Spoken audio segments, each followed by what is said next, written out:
Buenas tardes, le damos la bienvenida al seminario virtual Economía Chilena y Argentina, la pandemia y después, organizado por el Instituto de Economía de la Pontificia Universidad Católica de Chile, junto a la Fundación de Egresados, Facultad de Economía y Administración UC. Esta actividad es parte del ciclo de webinars Economía UC en la discusión pública, cuyo objetivo es contribuir a reflexión y análisis de temas relevantes de actualidad.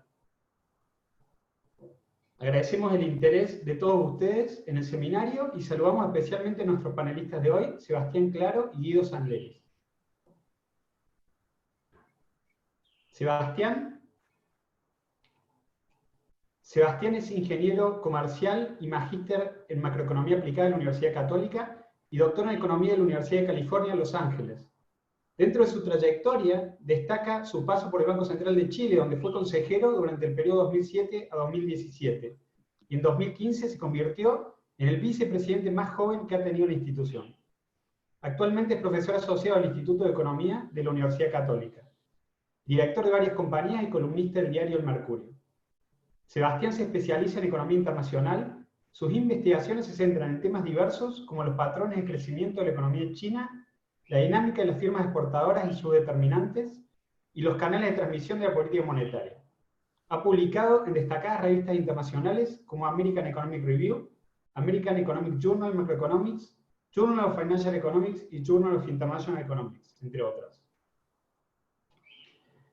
Nuestro segundo panelista es Guido Sanleris. Guido es licenciado en Economía de la Universidad de Buenos Aires, magíster en Economía de la London School of Economics, y tiene un doctorado en Economía de Columbia University. Entre 2018 y 2019 fue presidente del Banco Central de la República Argentina.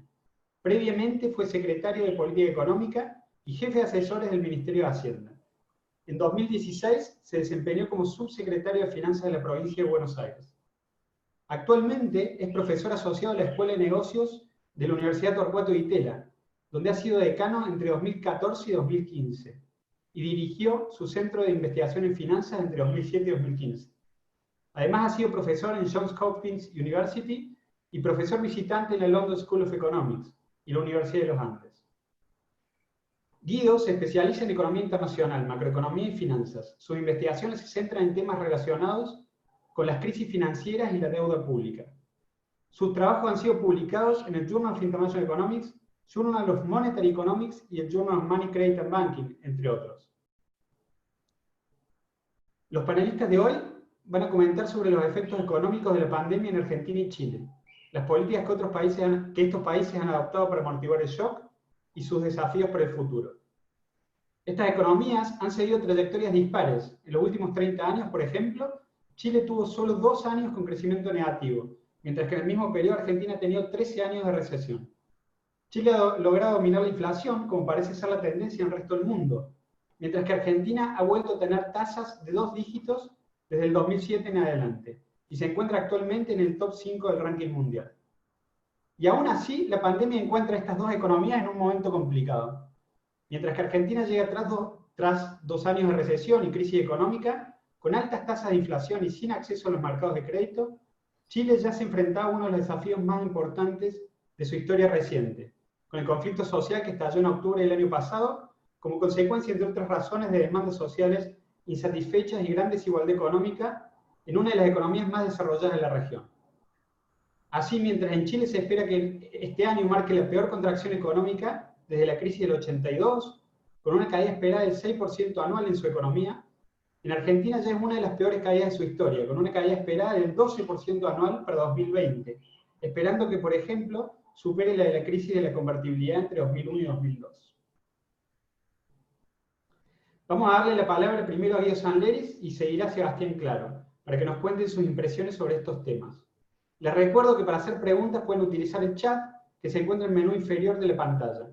Al finalizar las presentaciones tomaremos algunas de sus preguntas para planteárselas a los panelistas. Y el video de este seminario estará disponible en el sitio web del Instituto de Economía. Muchas gracias a todos por su interés y Guido, cuando quieras, podés empezar. Bueno, gracias David por la invitación. Es un placer compartir esta sesión de este seminario con Sebastián. Quiero compartirles unas slides para acompañar lo que voy diciendo. Dame un segundo.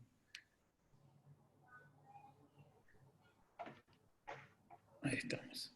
Quería hablar un poquito de la economía argentina, los efectos de la pandemia en el corto plazo, pensando en qué impacto va a tener durante lo que resta de este año y el año que viene, hasta las elecciones que son en octubre.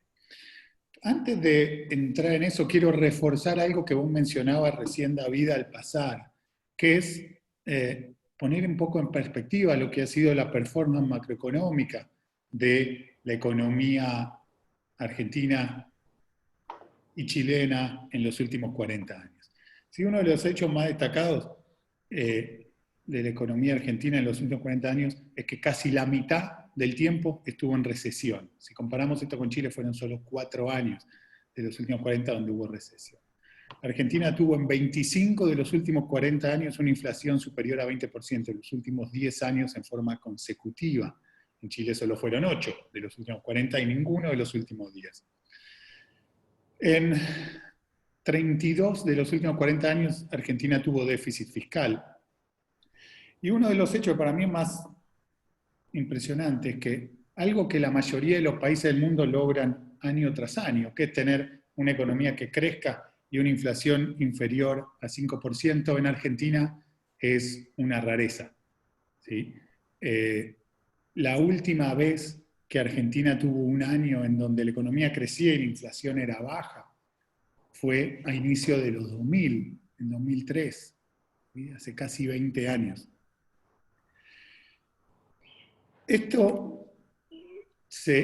Esta tendencia que señalaba para los últimos 40 años se ve también claramente en la última década, los últimos 2 periodos presidenciales, entre 2012 y 2019, si uno mira cómo le ha ido a la economía argentina en 2 dimensiones que por supuesto no capturan todo lo que pasa en una economía, lo que nos dan una idea de cómo está funcionando esa macroeconomía, que son el crecimiento y la inflación. Vemos que Argentina ha sido de las economías con peor performance en la región. Y la región, América Latina, es una de las que menos ha crecido en el mundo durante estos años. O sea, Argentina ha sido, después de Venezuela, la economía que menos creció en estos 8 años y la economía que más inflación tuvo dentro de los países de la región. La performance de la economía chilena ha sido muy superior. Entonces, entramos ahora sí al impacto que va a tener o que está teniendo el COVID en la economía argentina. Y creo que esto que decía es clave, porque lo que vemos es una economía que llegaba ya con abundantes problemas a la crisis del COVID. Si miramos la variación en actividad económica entre febrero de 2020 y mayo, ¿sí? Casi febrero de 2020 es el mes previo a que impactara el COVID en la mayoría de los países de la región. Vemos que la caída en la actividad en Argentina es cercana al 20%. El país con peor performance en la región en este sentido ha sido Perú, cerca de 32%. Chile un poquito mejor que Argentina, pero fuertes caídas en toda la región. Cuando pensamos no ya en la caída reciente, sino en cómo va a ser la performance durante todo este año y el año próximo, vemos que la economía argentina va a ser de las más golpeadas en la secuencia caída-recuperación que uno puede proyectar para el 2020 y 2021. ¿Sí? Estas son proyecciones del Fondo Monetario, excepto para Argentina, donde son proyecciones propias, y vemos que para este año la economía argentina sería de las que más caería, con Perú, Argentina 12,4%, Perú cerca de 13,4%, y una recuperación de aproximadamente la mitad de esa caída el año que viene. Eso dejaría a la economía argentina casi, o de un tercio de esa caída. Eso dejaría a la economía argentina en 2021 con un PBI casi 8% más chico que el que tenía en 2019. Por supuesto, esto tiene un correlato en mayor desempleo, mayor pobreza. ¿Por qué la economía argentina sufriría más la crisis del COVID que la mayoría de las otras economías de la región? Creo que hay tres factores. Uno más estructural, que tiene que ver con lo que mencionaba al principio. Son ya muchos años de estancamiento y alta inflación que viene sufriendo la economía argentina. A eso se le suma un factor más coyuntural. La economía llegaba en recesión, con poco espacio para políticas contracíclicas, dada la falta de acceso al mercado. Y a esos elementos, y ese elemento estructural y ese elemento más coyuntural, se le suma las decisiones de política sanitaria y económica que va tomando el gobierno. Entonces, la conjunción de esos tres elementos nos llevan a proyectar que la performance de la economía argentina durante esta crisis va a ser una vez más débil o peor que la mayoría de las otras economías de la región. Quiero fundamentar un poco esta proyección o explicar esta proyección enfatizando cuál es el principal desafío macroeconómico de cortísimo plazo que enfrenta el gobierno actual en Argentina. Y el desafío tiene que ver con el componente fiscal, déjenme llamarlo fiscal monetario cambiario. En una línea el desafío es que la economía argentina va a tener cerca de 7% del PBI de déficit fiscal primario, ¿sí? Puede ser 6,5, puede ser 6, puede ser 7, va a estar en ese rango durante este año. Y ese déficit va a ser financiado casi íntegramente con emisión monetaria, en un país que ya tiene alta inflación. Por supuesto que este déficit es el resultado de una conjunción de factores, decisiones de política de gobierno, la caída de los ingresos generada por la pandemia y la decisión de tener una cuarentena estricta y prolongada. Pero el gran desafío es cómo mantener bajo control una economía que va a tener que financiar este año casi 7 puntos del PBI de déficit fiscal con emisión monetaria, y donde, cuando pensamos en el año próximo, va a tener que financiar 4 o 5 puntos del PBI adicionales de déficit fiscal, en buena medida también con emisión monetaria. Hasta julio de este año, todo el déficit del Tesoro fue financiado ya con emisión monetaria, ¿sí? Fue financiado por el Banco Central. El Banco Central le daba pesos argentinos al Tesoro para financiar el déficit y luego 2/3 partes de esos pesos los fue absorbiendo a través de la emisión de títulos del Banco Central llamados LELIQ. El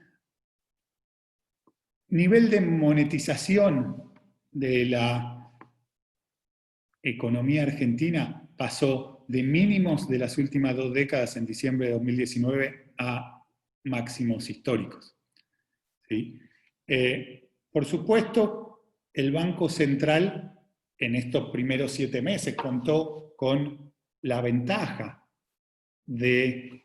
para poder hacer esta expansión monetaria sin efectos tan graves en la inflación. Contó con la ventaja de dos factores. Por un lado, la economía argentina llegaba muy desmonetizada como resultado de la política monetaria estricta que habíamos puesto en marcha a fines de 2018, y también por el proceso de dolarización de carteras que se vivió el año pasado. Un segundo elemento que permitió que durante estos 7 meses el Banco Central financiara el Tesoro sin mayor impacto en la inflación fue que la pandemia trajo en Argentina, como en otros países del mundo, un aumento de la demanda precautoria de dinero.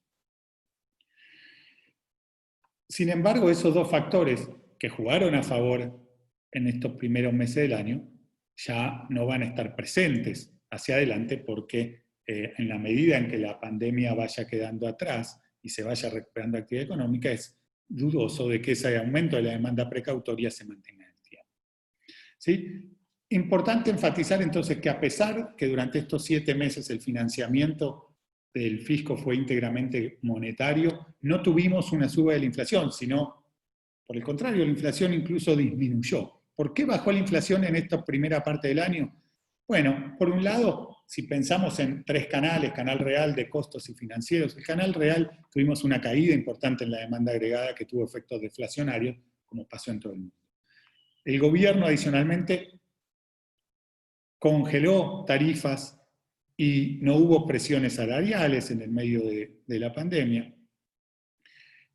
Y el Banco Central contuvo el tipo de cambio oficial vendiendo reservas y sumando regulaciones. Esto permitió, como vemos en el gráfico, cierto descenso de la inflación, todavía en niveles muy altos, arriba del 40% en las mediciones interanuales, pero cierto descenso de la inflación.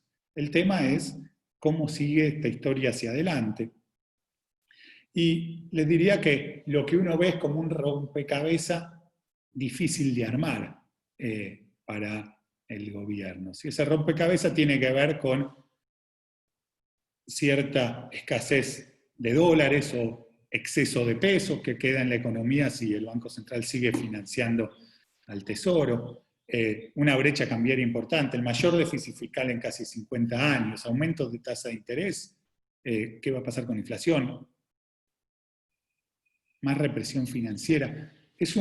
¿Cómo encajan todas estas piezas? Quiero dedicar los últimos 3 minutos de esta presentación, o 4, para explicar cómo creo que es el árbol de decisión que va a enfrentar el gobierno en los próximos meses y que ya está enfrentando.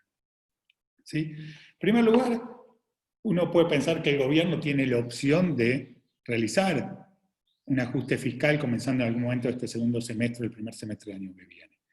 La duda en ese sentido es cuánto espacio político va a tener en una economía que, como decía, el año que viene va a estar aproximadamente 8 puntos por debajo del nivel que alcanzó en 2019.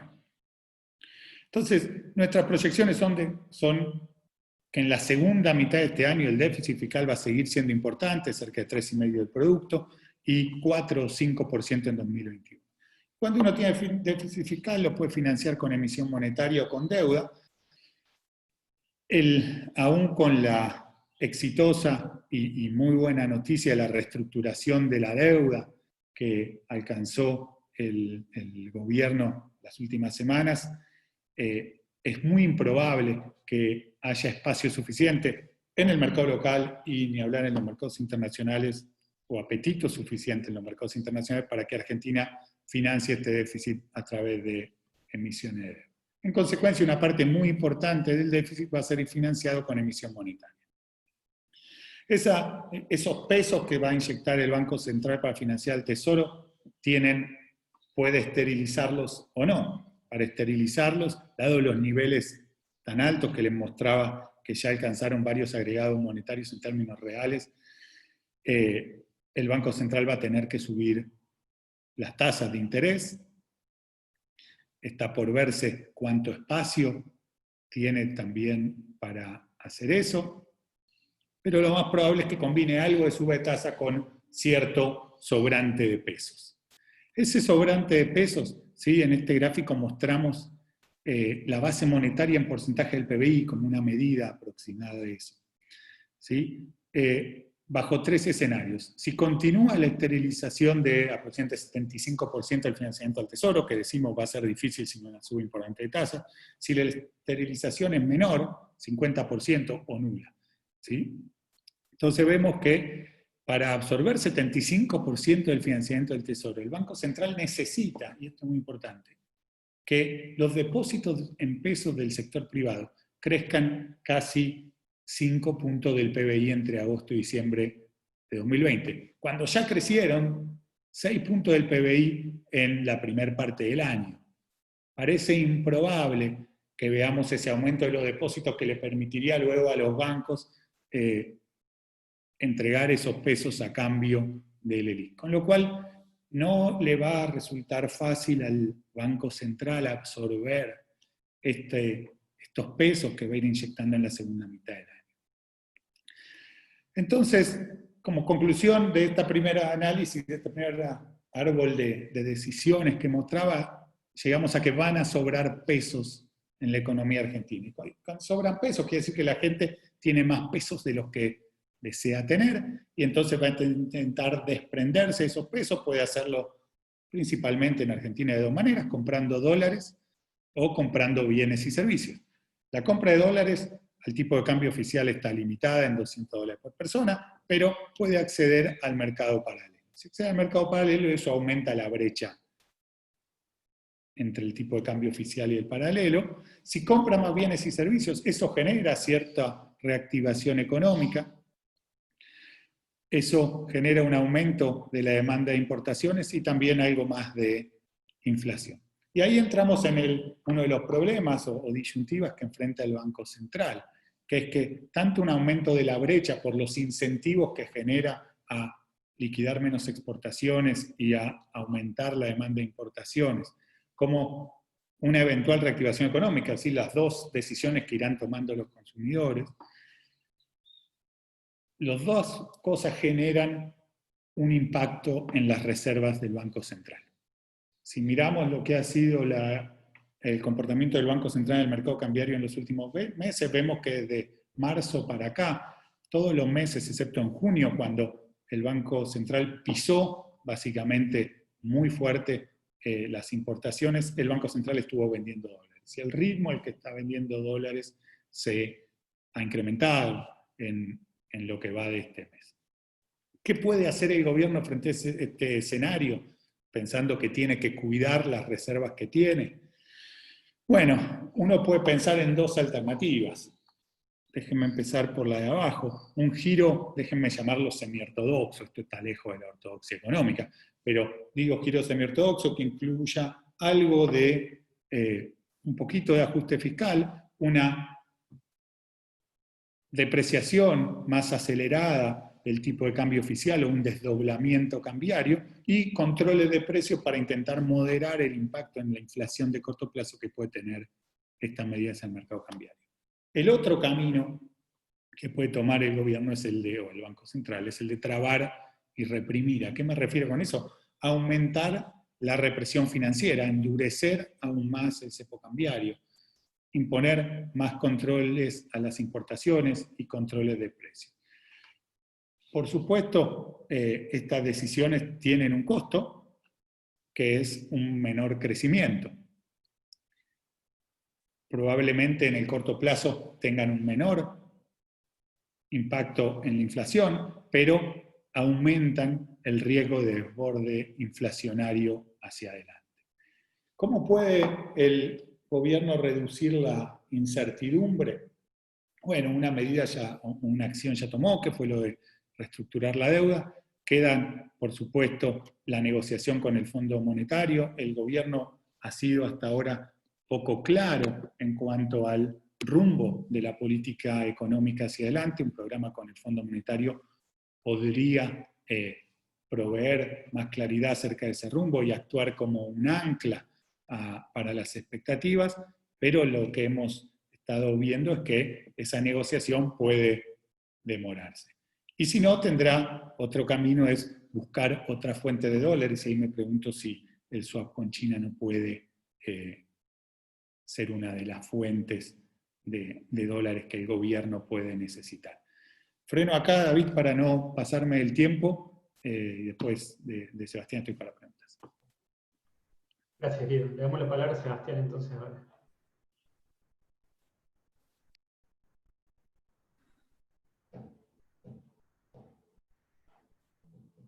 Ahí. ¿Se ve ahí, no?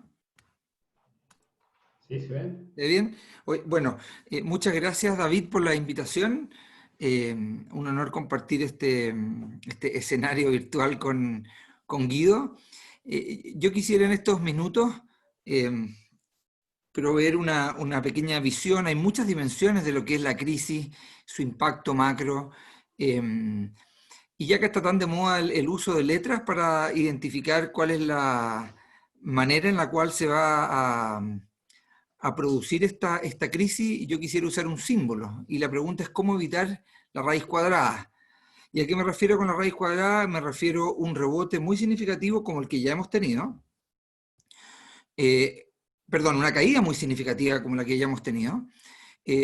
Un rebote que uno podría calificar casi matemático, de niveles muy bajos de actividad en el segundo y tercer trimestre de este año. Naturalmente, cualquier proceso de normalización, como el que todos esperamos se produzca, va a generar datos de crecimiento hacia 2021 bastante positivos.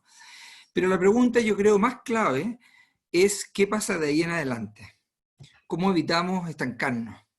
Y yo creo que hay 3 o 4 elementos que yo creo que van generando una cierta visión de cómo poder entender ese futuro.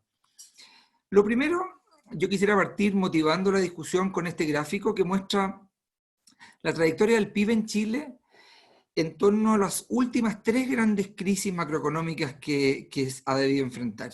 Dejamos de lado la crisis del 82, la crisis de la deuda, hace ya varias décadas, y me centro en este gráfico en lo que es la crisis del 98, la crisis asiática, la crisis financiera del 2009 y la caída actual. Y lo que vemos es que respecto del nivel de actividad en el trimestre inmediatamente anterior al cual uno podría calificar, se gatilló esta crisis, lo que vemos es que obviamente que estamos en una situación totalmente extraordinaria. La caída del PIB en las 2 crisis anteriores, en los trimestres siguientes, fue del orden de 5% del PIB, en este caso ya estamos cerca del 14%. Estamos en una situación muy, muy extraordinaria. Ahora, esto no es ni una novedad. Quizás la novedad simplemente es hacer ver que lo que hemos visto en esos últimos trimestres es de un orden de magnitud bastante mayor de lo que vimos en las crisis en las cuales la mayoría de los chilenos tienen memoria. Ahora, cuando uno discute y abre la trayectoria del PIB en sus componentes, creo que es interesante ver cómo se produce una diferencia muy importante en términos de los componentes de la demanda agregada. En el gráfico a la derecha vemos un análisis muy similar en los trimestres anteriores y posteriores a las distintas crisis, y vemos como en todos ellos la inversión ha tenido una caída, una corrección muy significativa, del orden de 20%. Esto en cierto sentido no es llamativo porque sabemos que la inversión es el componente más volátil de la demanda agregada, pero sí es notable por lo menos percibir que hasta ahora, y con los datos que tenemos, el comportamiento de la formación bruta de capital fijo no ha sido muy distinto respecto de lo que se observó post-crisis asiática y post-crisis financiera. Donde sí vemos un comportamiento muy distinto es en términos del consumo, que es el gráfico a la izquierda. El consumo siendo el componente más estable y más importante de la demanda agregada, en Chile representa cerca del 70% de la demanda agregada, el consumo ha tenido un desplome muy significativo. Ahora, esto no ha sido exclusivo de Chile, por cierto, esto lo hemos visto en varios países. Pero la pregunta, eso no quita que acá estemos frente a, yo creo que un fenómeno de primer orden, que es qué es lo que está verdaderamente detrás de este caída en consumo de hogares. Y acá hay varias hipótesis. La primera hipótesis, y posiblemente una muy evidente y muy cierta, es que como hemos estado encerrados en las casas, los comercios han estado y las empresas de alguna manera proveedores de bienes y servicios han estado cerradas. Bueno, aunque uno quisiera comprar no ha sido posible, por lo tanto una parte importante de esta caída en consumo obedece a una imposibilidad física de consumir. Si esa fuese exclusivamente la explicación, entonces uno debería esperar que a medida que avanza la recuperación y la normalización de las actividades sociales, entonces el consumo rebotara, que esto hubiese sido simplemente un paréntesis en términos de capacidad de consumo. El punto es que cuando uno empieza a analizar, o por lo menos mi perspectiva de lo que está pasando afuera, es que aunque esta caída en consumo ha sido muy significativa en todas partes del mundo, lo que vemos en recuperación del consumo es bien distinto. El consumo se ha recuperado en países ricos y en países que han hecho impulsos fiscales muy significativos. Principalmente estoy pensando en Europa y en Estados Unidos. De hecho, la dificultad por normalizar la actividad económica, ya porque hay rebrotes, etcétera, y por lo tanto vemos en Europa que la pandemia vuelve cada cierto tiempo, a lo mejor con otra escala, pero sigue siendo una amenaza. La discusión sobre la capacidad de mantener estos esquemas de transferencias fiscales empieza a tomar relevancia, porque la capacidad de endeudamiento de las principales economías del mundo, que por cierto es muy superior a la chilena o a los países emergentes, igual abre una pregunta respecto de la capacidad de sostener consumo con caídas muy fuertes de empleo, pero con transferencias fiscales muy significativas. En otros países donde hemos visto caídas de ingresos muy significativas, pero mucho menos espacio fiscal, y estoy pensando principalmente en la economía china, lo que hemos visto es una recuperación del consumo mucho más lenta, aletargada, posiblemente como reflejo de que esto no es solo un fenómeno derivado de que la actividad económica está cerrada por las cuarentenas, sino que hay un daño en los balances de los hogares que puede ser bastante mayor de lo que hemos anticipado hasta ahora. Cuando uno piensa en la tasa de desempleo en Chile, por ejemplo, que es del orden de 12%, pero cuando empezamos las dificultades estadísticas y la manera en la cual se tratan un montón de planes de empleo y las empresas que están acogidas al plan de protección de empleo, etcétera, se da cuenta que la tasa de interés efectiva, la tasa de desempleo, perdón, efectiva es significativamente mayor que el 12%. Entonces, lo primero que quiero hacer ver es que el tamaño de esta caída es tan grande que hay una genuina duda respecto de cómo va a quedar el balance de los hogares y su capacidad de recuperación del consumo hacia adelante. Insisto, una alternativa es que esto sea simplemente un pequeño paréntesis porque no pudimos consumir, pero otra alternativa es que los niveles de desempleo y los niveles de deuda original de los hogares lleven a que salgamos de esta crisis con hogares sobreendeudados. Se ha habido un debate respecto al sobreendeudamiento de los hogares. Yo en general creo que la evidencia muestra que el nivel de endeudamiento de los hogares, obviamente que en Chile ha subido. Hay bolsones de sobreendeudamiento, pero cuando uno mira los datos en general, no ve cifras en promedio que sean muy distintas de las que se observan en otras partes del mundo. Por ejemplo, la razón deuda-ingreso, esto es los niveles de deuda promedio respecto del ingreso mensual.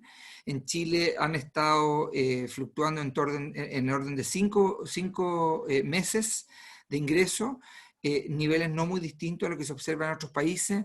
La carga financiera sobre el ingreso, esto es el porcentaje de los ingresos mensuales que se dedica a amortizaciones y a pago de intereses, ha crecido, está en torno al algo menos que el 25% de los ingresos.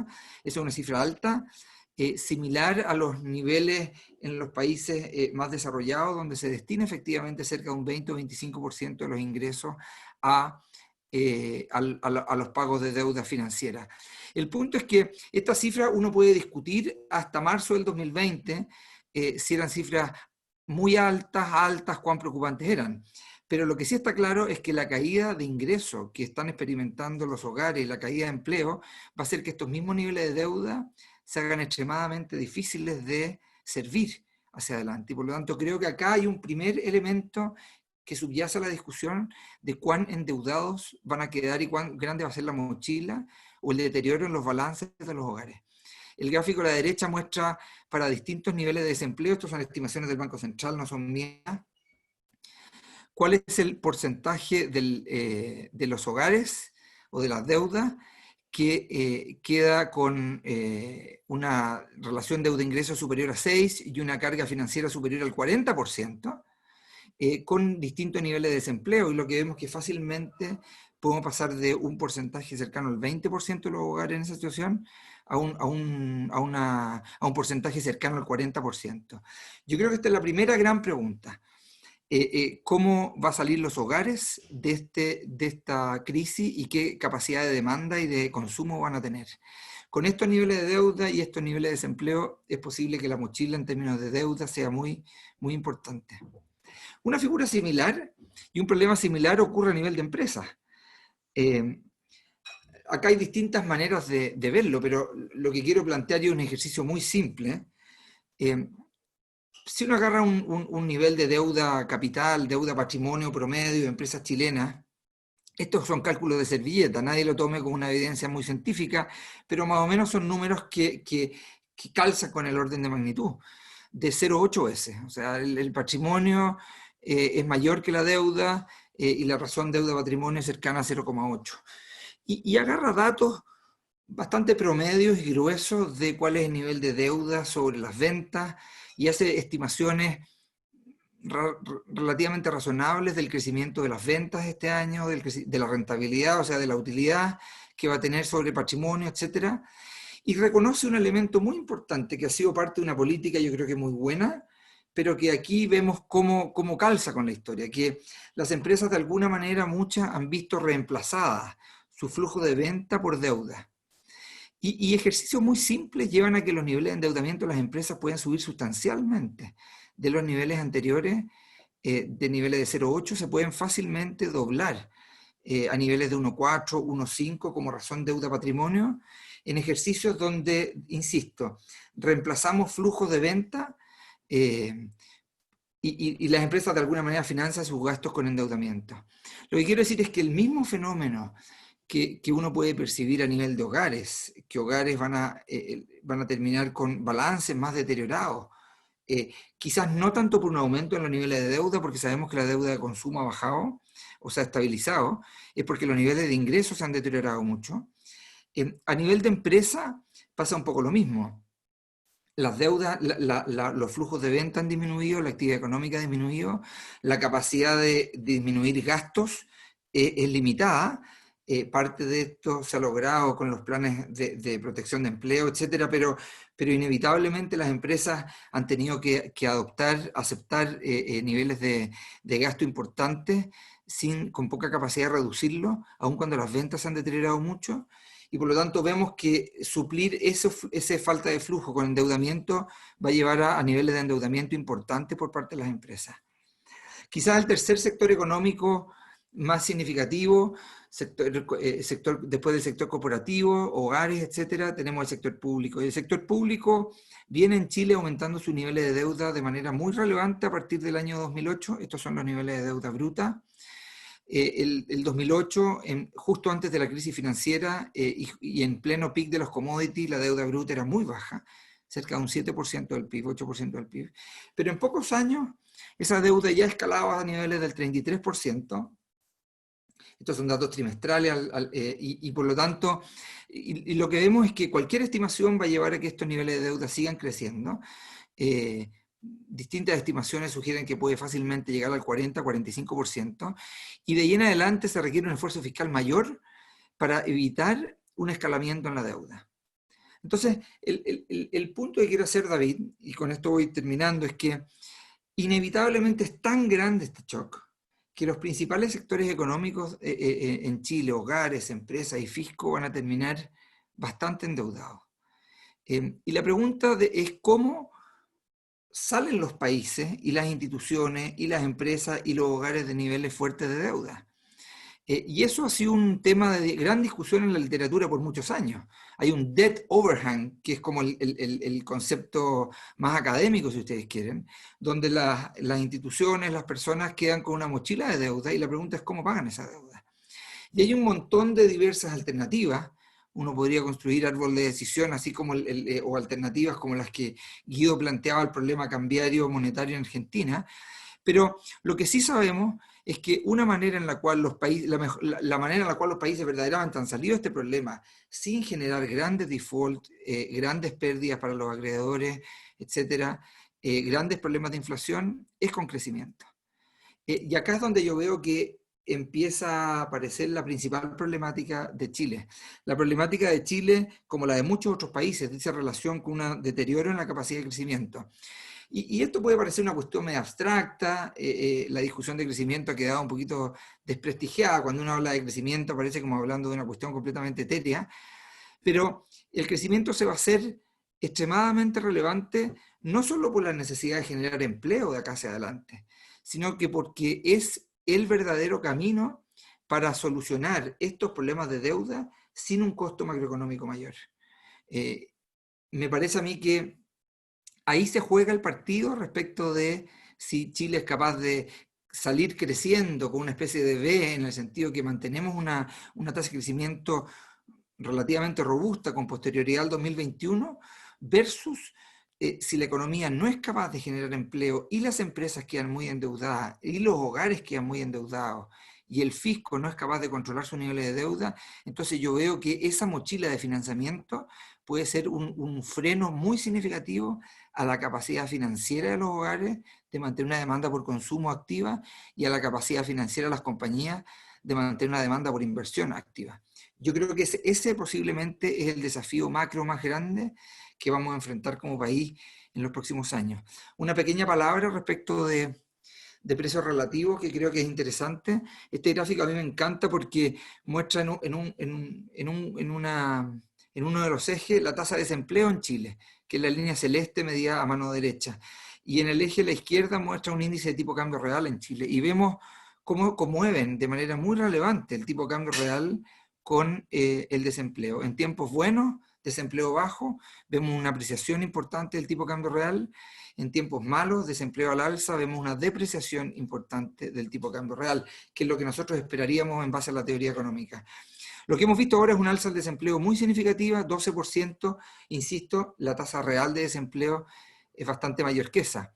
Y el tipo de cambio real, aunque sufrió una depreciación importante, se ha vuelto a apreciar en los últimos meses, posiblemente como consecuencia de una política monetaria muy expansiva por parte de Estados Unidos, flujos de capitales emergentes, liquidación de dólares por parte de los fondos de pensiones, etcétera, en las últimas semanas o últimos meses.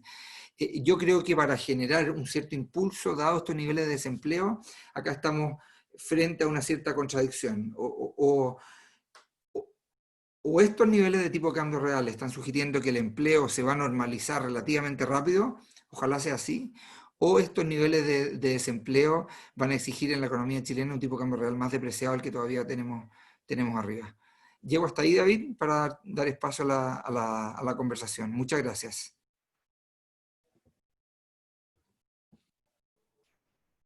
Bueno, muchas gracias a los dos por tan interesantes presentaciones. Tenemos un montón de preguntas. Yo voy a ir levantando a poco las preguntas junto con alguna mía. Y me parece que la mejor forma es que les voy a ir preguntando a cada uno de ustedes por algunos temas. Voy a empezar con Guido. Creo que el elefante en el cuarto de Argentina es la política, de alguna manera, es el déficit fiscal, pero también la política monetaria y cambiaria, y muchas de las preguntas han venido por ese lado, sobre qué puede llegar a pasar en adelante, dada la situación que vos nos contaste de que un déficit primario que ha sido los más altos de la historia, y los otros momentos que ha pasado esto ha terminado en una crisis muy importante, financiado casi todo por financiamiento monetario, y con una nueva bola de pasivos del Banco Central de la élite que se está armando. Entonces, ¿en qué sentido pensás que esto puede terminar en un salto cambiario inflacionario? O si el gobierno va a insistir quizás en profundizar los controles y quizás tratar de aguantar hasta las elecciones legislativas del año próximo. ¿Cuál es tu visión al respecto? Mira, David, creo que lo que hemos visto en estos primeros casi 8 meses del año, casi 9 meses de gestión del gobierno, es que el Banco Central de la República Argentina entendió la necesidad de ser pragmático frente a esta crisis. Ser pragmático quiere decir estar dispuesto a emitir los pesos y financiar al Tesoro en su asistencia a los más afectados por la pandemia.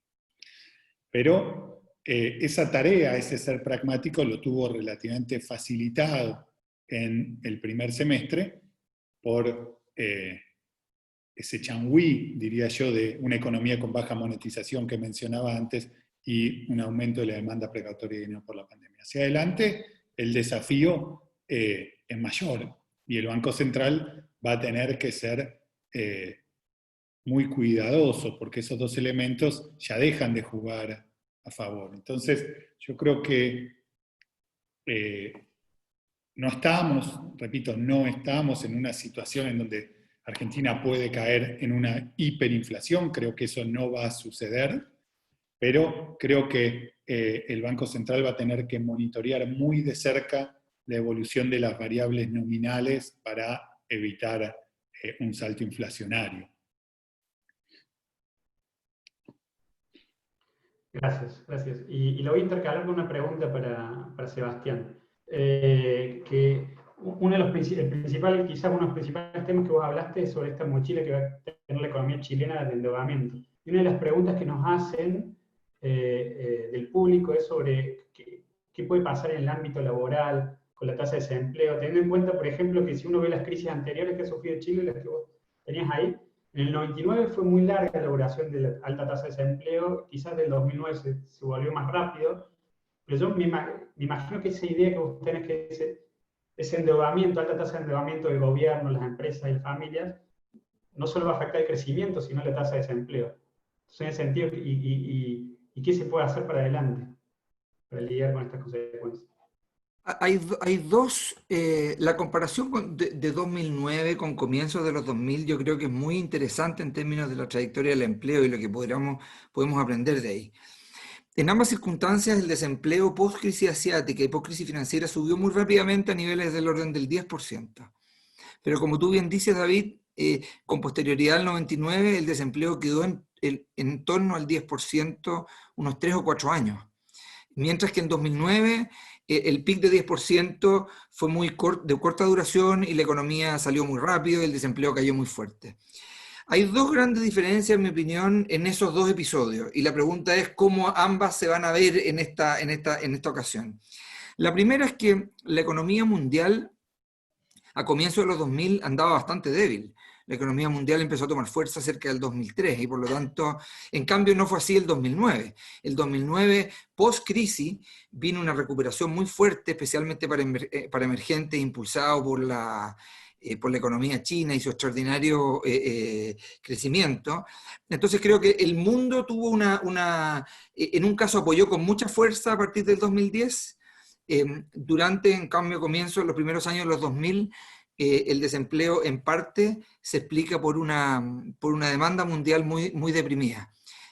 Lo segundo es la política cambiaria. El año 2009 Chile ya estaba en plena ejercicio de la flexibilidad cambiaria, no hubo ningún problema ni restricción a que el tipo de cambio real tuviera una depreciación muy fuerte y significativa en el corto plazo, y ahí me da la impresión de que esa flexibilidad en precios relativos fue también muy importante para, por un lado, permitir la mantención de una política monetaria muy expansiva, como la que se llevó a cabo en ese momento, y otro para facilitar el ajuste de precios relativos que sabemos que contribuye a salir de una crisis. A fines de los 90, comienzos de los 2000, Chile venía saliendo de un ejercicio de un esquema de tipo de cambio controlado, tenía mucho más miedo a la flotación, como lo conocemos los economistas, estuvo menos dispuesto a aceptar depreciación cambiaria y tuvo una política monetaria en ese sentido que se demoró en ser expansiva para efectos de acompañar a la actividad económica. ¿Qué va a pasar hoy? Bueno, es difícil saberlo. Por un lado, en términos de lo segundo, yo creo que el Banco Central ha demostrado que está en pleno control de las condiciones monetarias, las tasas de interés están en mínimos históricos, la inflación está muy controlada y el tipo de cambio se ha depreciado, más allá de la discusión que yo mencionaba al final de mi presentación, pero creo que por el lado monetario cambiario las condiciones están para facilitar en la medida de lo posible la recuperación. Dicho sea de paso, creo que la capacidad de mantener un tipo de cambio depreciado con tasas de interés muy bajas es muy funcional a esta idea de que la inevitable aumento en endeudamiento y en apalancamiento de hogares, empresas, no se constituya en una barrera demasiado onerosa para efectos de seguir hacia adelante, porque tú puedes tener un aumento en deuda, pero si está financiada a tasas muy bajas, o eventualmente tu carga financiera por lo menos no sube tanto. Creo que esa combinación puede lograrse, pero para eso se necesita una economía mundial también creciendo, aparte de otras discusiones domésticas que también podemos tener obviamente en esta conversación. Y yo creo que la economía mundial, yo tengo dudas respecto de la capacidad fuerte de recuperación. Yo creo que obviamente después de estas caídas muy fuertes van a venir rebotes fuertes, pero parte de estos temas que hemos puesto sobre la mesa, a los cuales yo me he referido, yo creo que también aplican a otras partes del mundo. O sea, la capacidad de sostener crecimiento de consumo vía mucho endeudamiento es difícil. Yo creo que para efectos nuestros, donde la economía china es muy importante, la economía china no va a tener de ninguna manera el boom que tuvo post-2010. Es una economía que hoy día está mucho más restringida. Es cierto que ha tenido una recuperación, pero el gobierno está mucho más cauteloso respecto de generar impulsos muy, muy sostenidos.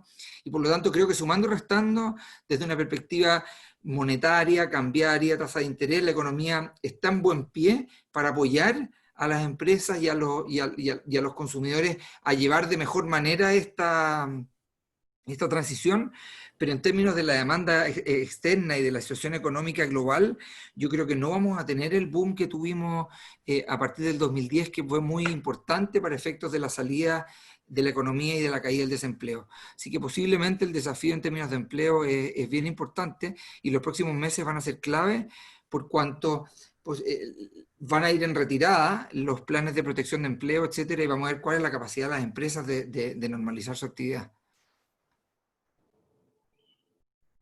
Gracias.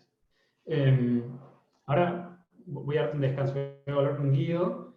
Y otro de los temas que está muy relacionado a la parte monetaria y la parte cambiaria. Acá hay muchas preguntas sobre qué se puede hacer. Y una de las cosas que se han mencionado, se viene mencionando en Argentina, pero cuando hay brecha es qué ventajas tendría o qué posibilidades tiene un desdoblamiento cambiario en el sentido de, incluso con déficit, si es una solución a pesar de mantener, por ejemplo, el déficit fiscal alto. Eso por un lado, y te quiero preguntar, aprovechándome esta pregunta, pero más de largo plazo, vi que en algunas de tus entrevistas has hablado de ciertos consensos básicos que hacen falta, y algunos de los cuales están relacionados con la necesidad de tener un equilibrio fiscal, una moneda sana, de alguna manera restringir la emisión. Pero, ¿cuán difícil pensás que es eso para Argentina, donde, por ejemplo, hoy en la administración que hay hoy, se ven luchas internas respecto a estos temas? Incluso, no sé, vos lo has vivido antes en tu experiencia de gobierno, si en la administración anterior también había discusiones. ¿Cuán lejos estamos de esos consensos básicos? Esa es como la pregunta más a largo plazo, ¿sí? Sí.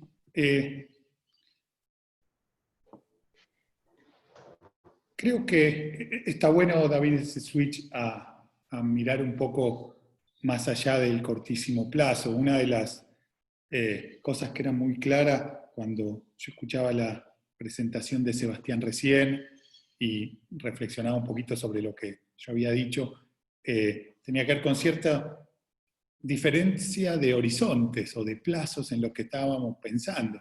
Sebastián se preguntaba cómo va a ser la forma de recuperación y descontaba cierto rebote que van a tener todas las economías del mundo post-pandemia, pero después cómo seguía la historia de crecimiento de Chile, era el foco de su presentación.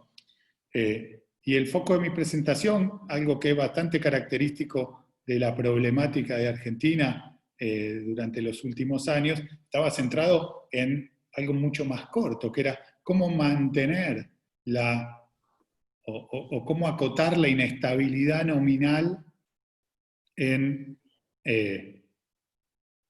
el cortísimo plazo, en el próximo año, básicamente, en el rebote de esta pandemia. Entonces está buena esta pregunta que haces vos de cómo sigue la historia de Argentina. Yo creo que el inicio de mi presentación plantea, o traté de plantear en el inicio muy claramente uno de los problemas que está teniendo desde hace tiempo la economía argentina. ¿Sí? Son pocas las economías en el mundo que no han logrado controlar la inflación todavía. No hay casi economías en el mundo que hayan pasado tantos años en recesión en las últimas décadas como la economía argentina, está muy claro que hay algo en la economía argentina que no está funcionando. Y no es que no ha funcionado durante el actual gobierno, o no ha funcionado durante el gobierno de Macri, o no ha funcionado durante el gobierno de Cristina Fernández de Kirchner. Y podemos remontarnos más atrás. Hay algo en la economía argentina que no está funcionando desde hace tiempo, no es un problema de un gobierno. Y cuando yo miro lo que ha sucedido en países parecidos a Argentina, de la región, lo que uno ve es que hay ciertos consensos, ciertos acuerdos que ha logrado forjar las sociedades, los políticos, que han permitido ordenar sus macroeconomías. Yo creo que en Argentina eso es una tarea pendiente. Creo que haciendo una autocrítica un poquito de lo que fue mi participación o la gestión económica del presidente Macri, creo que una autocrítica importante tiene que ver con el no haber podido, no haber sabido construir estos consensos o estos acuerdos que permitieran que la economía pudiera tolerar un cambio de gobierno sin enormes niveles de incertidumbre, sin dudas acerca del rumbo. Y no nos olvidemos que hace casi un año fueron las elecciones primarias en Argentina, las PASO, donde hubo una importante sorpresa electoral, la diferencia de votos que obtuvo en aquel entonces candidato opositor, Alberto Fernández, hoy presidente, fue mucho mayor a la que se esperaba, y eso generó una hecatombe en los mercados financieros el día después, el lunes. ¿Sí? La caída que tuvo la bolsa argentina el lunes post-PASO fue la segunda caída más grande en la historia del mundo en dólares. El riesgo país se triplicó en un día, la moneda se depreció 20-30%.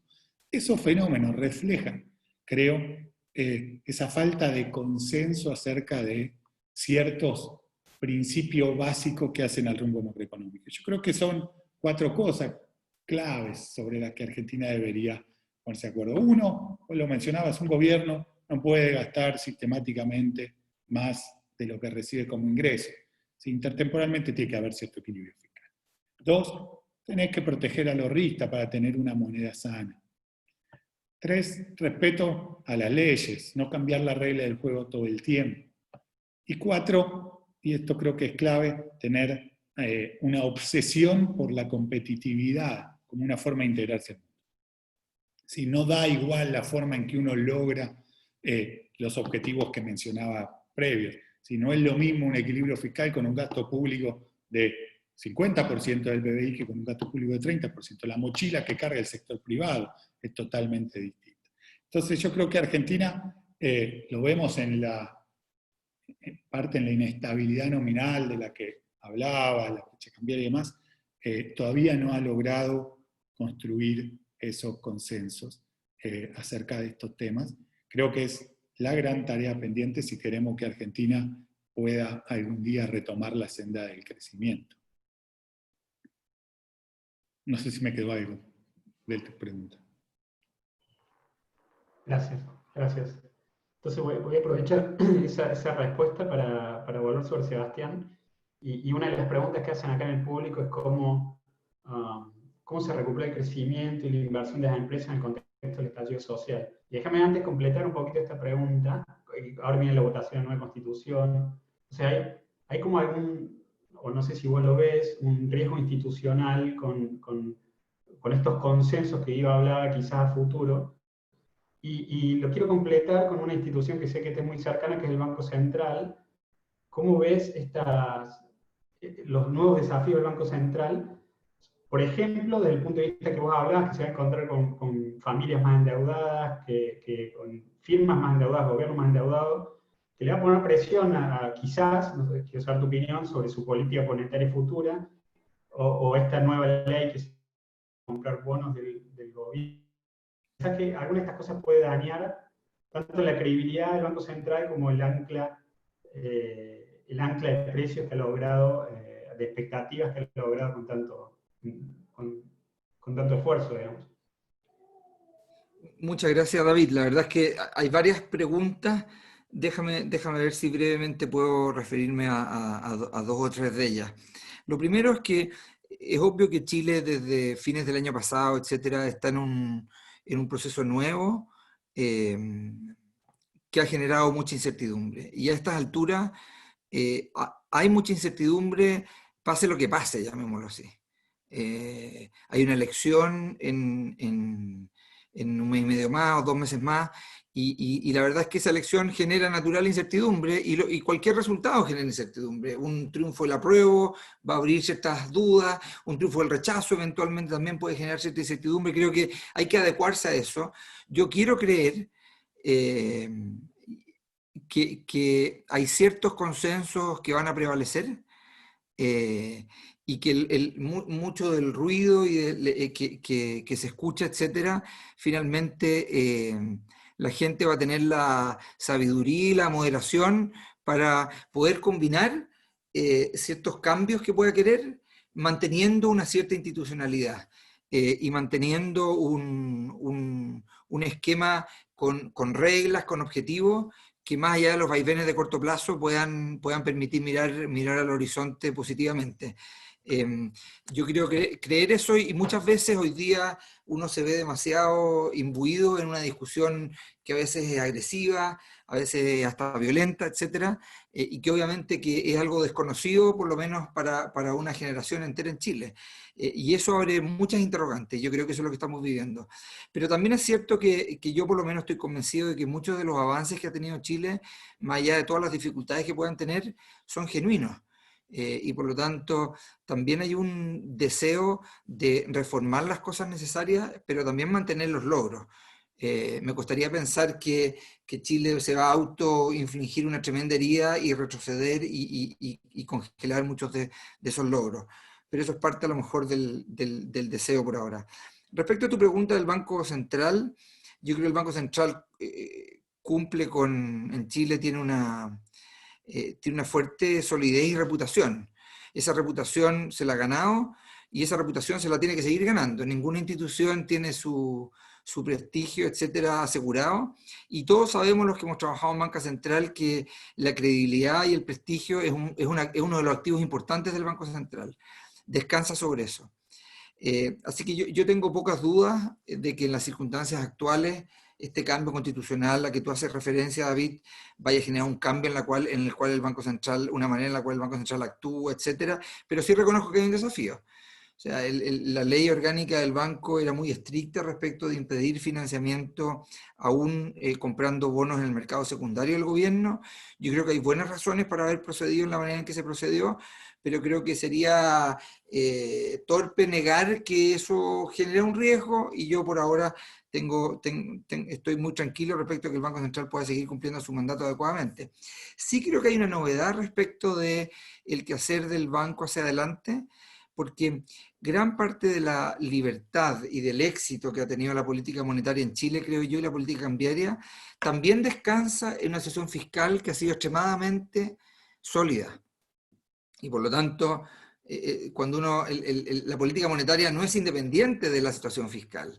La situación fiscal es clave para poder tener una política monetaria creíble, de baja inflación, para poder tener flexibilidad de cambiar, etc.